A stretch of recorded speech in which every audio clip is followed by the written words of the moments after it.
For today's lesson, we're going to be talking about different measures of variation. Specifically, how do we calculate the standard deviation? Let's get started. To begin with, let's talk about some terms. Our first term is measure of variation. And the measure of variation is used to describe the distribution of data in general. So this is a very broad topic. Within the measure of variation, we have two specific ones we're going to focus on.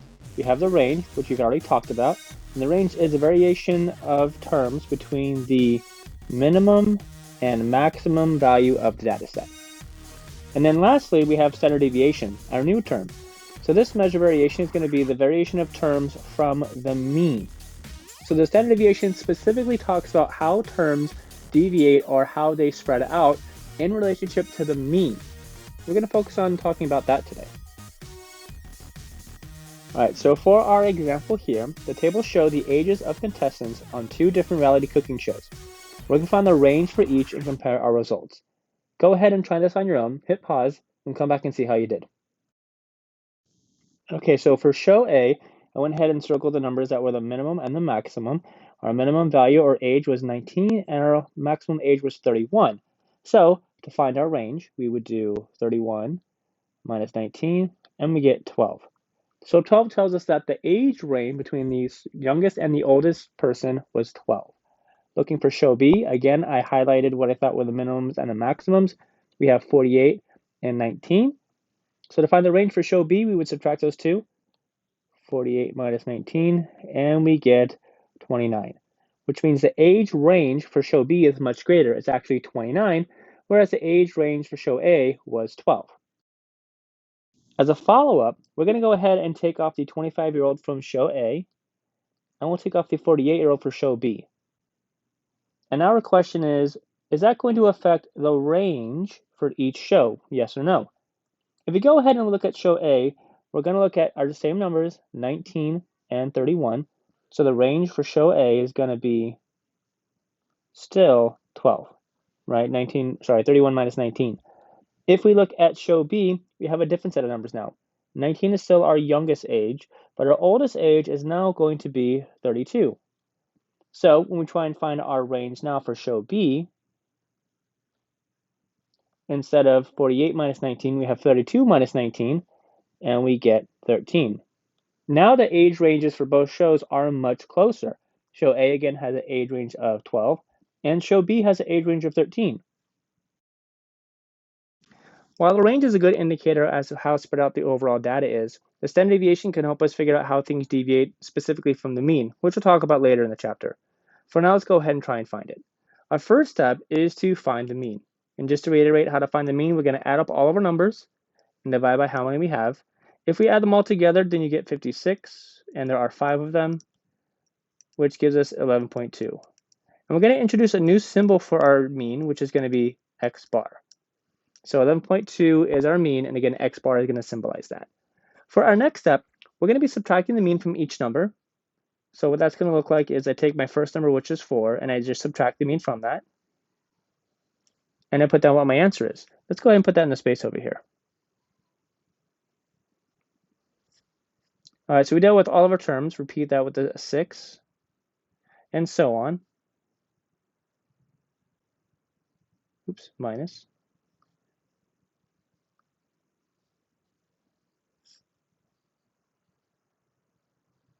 All right, I'm going to go ahead and calculate that. Give me a moment.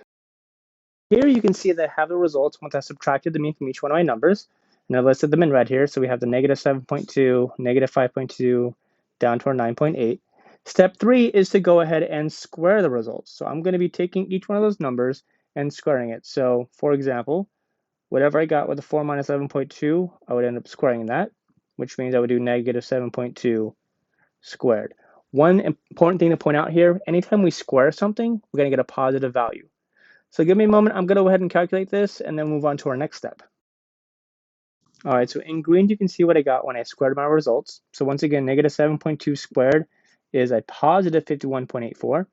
Negative 5.2 squared is a 27.04, and so on.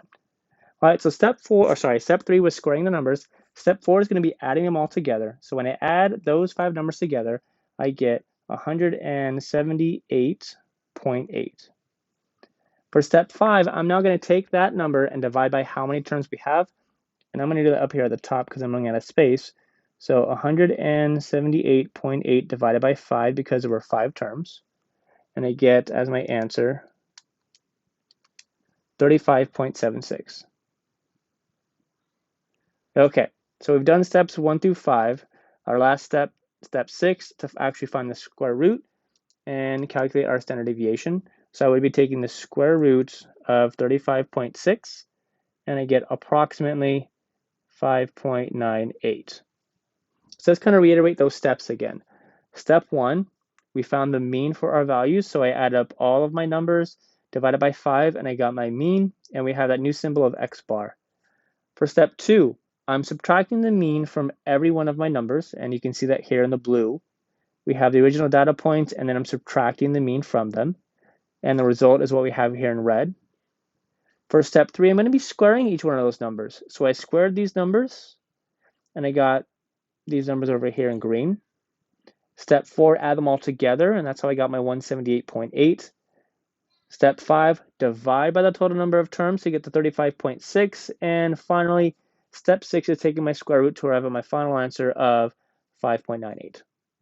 I know this is kind of tedious, but it is important to be able to find the standard deviation. And for right now, we're going to be using our formula, our steps, to find it by hand.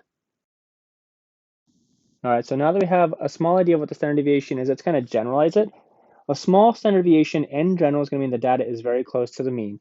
Or if we're comparing two standard deviations, the smaller standard deviation will tell me that that data set, again, is closer to the mean than the other set. If we have a large standard deviation, that means the data is going to be more spread out from the mean. And again, if we're comparing two standard deviations, the one with a larger standard deviation will be farther away. So the number is going to be more spread out from the middle where the mean is versus a smaller one. All right, so here with our second example, we have the top 5 contestants on one of the cooking shows and their ages, 20, 25, 29, 30, and 31.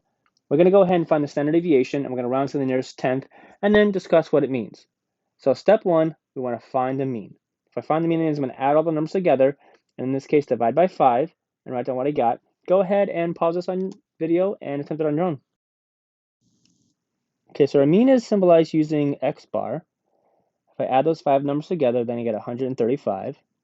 And then when I divide by 5, because there are 5 numbers, we get 27. So our average age of the contestant is 27.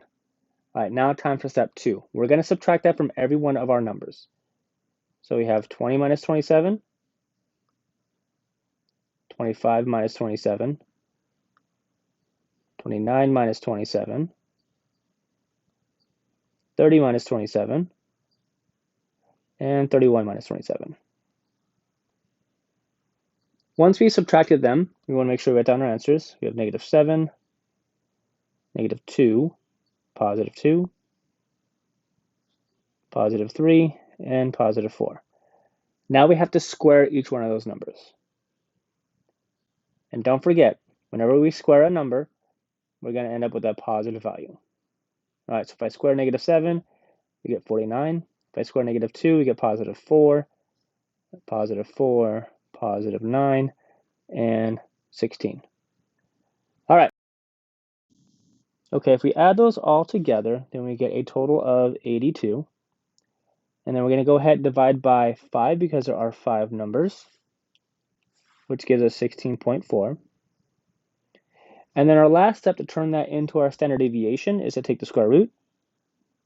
The square root of 16.4 is equal to 4.05 approximately. All right, let's go through our steps again. Step 1 was to find our mean. Add them all together, divide by how many we have. Step 2 was to go ahead and subtract the mean from each one of our numbers. We wrote down what we got. Step 3 was to square them all. Once we square them, don't forget they all become positive. For step 4, we added them all together to get our 82. In step 5, we divided by 5 to get 16.4. And last but not least, we took the square root of 16.4 to get 4.05. All right, we do want to round this to the nearest tenth, so I'm going to go ahead and say that this is approximately 4. Okay, the last part of our question says to interpret it. Okay, well, is this a small number or is this a large number? 4 is not really a big number, not really a small number, but if we wanted to talk about it in relationship to our mean was 27, our standard deviation was 4, so we know the number is going to be kind of plus or minus 4 from that value, and I could say that if we added that, we would get 31. If we subtracted that, you would get 23. So we're going to have most of the numbers in this range, which is a pretty small range, so I would say the values are all pretty close to the mean. Again, if our number down here was much bigger, let's say it was something like 14, that's a big standard deviation. The numbers would definitely be more spread out. But this is a relatively moderately small standard deviation for our values, which means, again, looking at our range here, we're going to have things fairly close. All right, your turn. I would like for you guys to pause this. I'm going to go ahead and work through this, and when you come back, you can check your answer, work through all the steps, and try and find your final standard deviation. All right, hit pause now and then try it. All right, let's see how you guys did. For my final answer, I got 3.74. Let's walk through the steps again. So step 1, we want to find the mean. For my mean, I got 7. For step 2, I'm going to subtract 7 from each one of my data numbers. Whenever I get my value, again, don't forget we have to square it. So for my first set, I got -6. Squared would be a positive 36. So again, step 2, subtract, get my values. Step 3 is square them. I got my squares here. If I add them all together, I get 84, which is step 4. In step 5, I divide that sum by the number of terms that we have, which is 6, to get 14. And last but not least, for step 6, we take the square root to get 3.74. All right, I know this is going to be a challenging concept, so we're going to spend a lot of time working on this. If you guys have any questions, make sure you stop by the Zoom session. But for right now, go ahead and get started on the homework, and good luck.